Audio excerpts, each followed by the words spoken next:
étudie les effets de l'électricité sur certains fluides.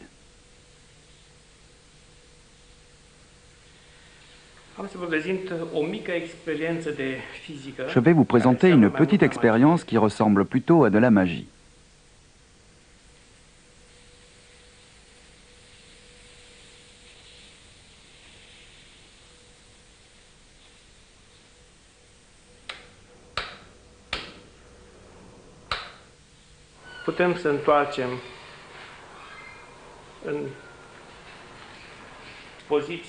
On peut retourner ce dispositif. Le fluide tient toujours.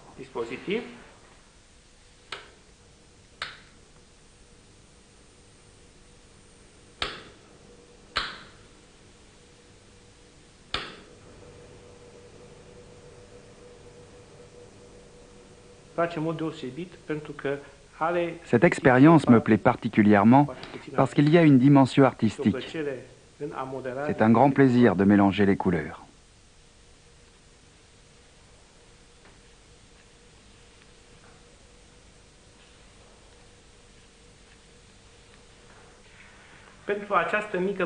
Pour cette petite magie de physico-chimie, il suffit d'un peu d'huile comestible,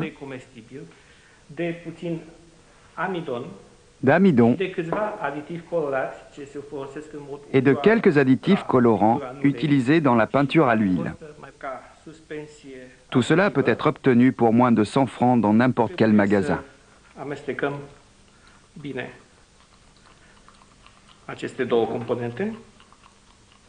Il faut bien mélanger ces deux composants et puis on rajoute une petite quantité de colorant pour obtenir la couleur désirée. Cette expérience est basée sur l'influence de l'électricité sur la matière, en particulier sur certains fluides. Elle utilise une source de haute tension de faible puissance, moins de 1 watt. Un fil de cuivre représentant le pôle négatif, une plaque d'aluminium représentant le pôle positif. Je vais essayer de vous expliquer brièvement le schéma de notre dispositif. On a une source de haute tension avec un pôle négatif et un pôle positif. Le pôle positif est branché à la plaque d'aluminium. Le fil de cuivre est branché au pôle négatif. Entre les deux électrodes se trouve le fluide. Qu'est-ce qui va se passer dans cette situation? Ce système va produire une décharge de faible puissance qui va créer une pluie de charge négative formée principalement d'ions négatifs d'oxygène qui vont se déposer uniformément à la surface du liquide en créant à l'intérieur de ce fluide un champ suffisamment puissant pour le réorganiser. Les charges négatives déposées à la surface du liquide sont encore attirées par le pôle positif. Elles vont pénétrer en d'autres formes de conduction à l'intérieur du fluide et vont arriver à la surface de l'électrode positive, fermant ainsi le courant de faible intensité. Et maintenant, afin de démontrer l'importance de la pluie de charge, on peut utiliser une simple feuille de plastique comme parapluie. Qu'est-ce qu'on observe? À l'endroit où l'on masque la pluie de charge, le solide devient liquide.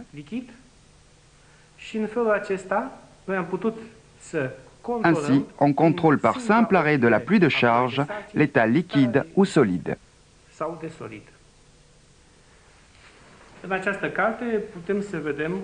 Dans ce livre, on peut voir une photo prise au microscope électronique d'un mélange d'huile et de granules d'amidon.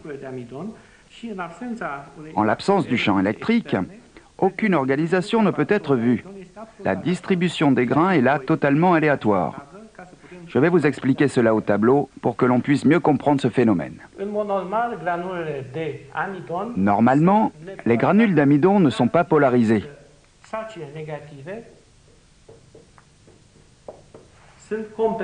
Compte tenu du fait que les charges négatives sont compensées par des charges positives en l'absence d'un champ électrique externe.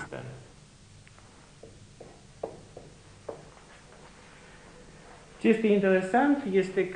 qui est intéressant, c'est qu'en la présence du champ électrique, on observe la formation de chaînes qui conduisent à la solidification du fluide. Afin de visualiser ce que je viens de vous expliquer, je vais faire une petite expérience dans laquelle les granules d'amidon seront remplacés par de simples grains de riz.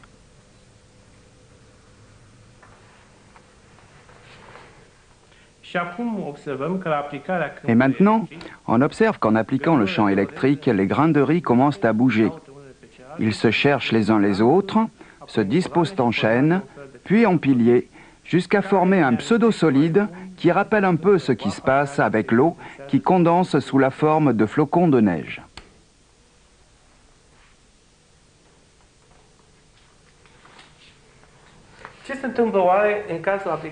Que se passe-t-il donc lorsque l'on applique le champ électrique? Supposons que l'on ait un pôle positif et un pôle négatif, et à l'intérieur, une particule d'amidon. Les charges négatives sont attirées par le pôle positif, et les charges positives sont attirées par le pôle négatif. Dans cette situation, on obtient une structure bipolaire. Cela conduit à l'organisation des granules d'amidon en chaîne, respectant le principe d'attraction entre le pôle positif et le pôle négatif. La structure des chaînes conduit à la solidification de la matière. Supposons que l'on ait une salle contenant une installation à haut risque de contamination. Qu'est-ce qui peut se passer dans le cas d'un accident?